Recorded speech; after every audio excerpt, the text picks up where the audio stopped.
कर्म का फल।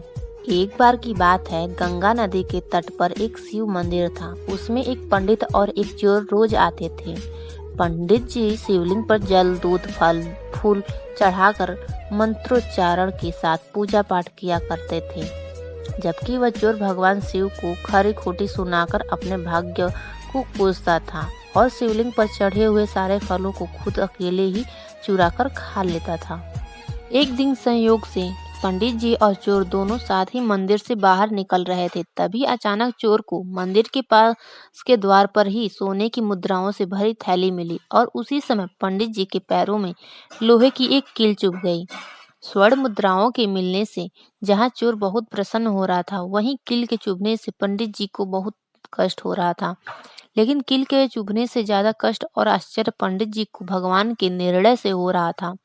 पंडित जी ने शिव जी को संबोधित करते हुए कहा, हे भगवान, मैंने आपकी इतनी पूजा पाठ की और बदले में मुझे इतना कष्ट मिल रहा है, और इस चोर को अपने कुकर्मों का यह कैसा मीठा फल मिल रहा है।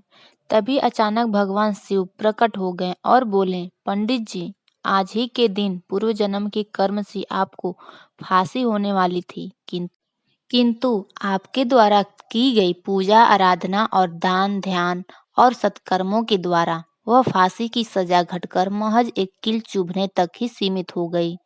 जबकि इस चोर का आज राज तिलक होना था, लेकिन अपने कुकर्मों के कारण वह पुरस्कार घटकर कुछ स्वर्ण मुद्राओं तक ही सीमित हो गया। कहानी का नैतिक। अतः रोने की बजाय संतोष पूर्वक अपने सत्कर्म के ऊपर आस्था बनाए रखें।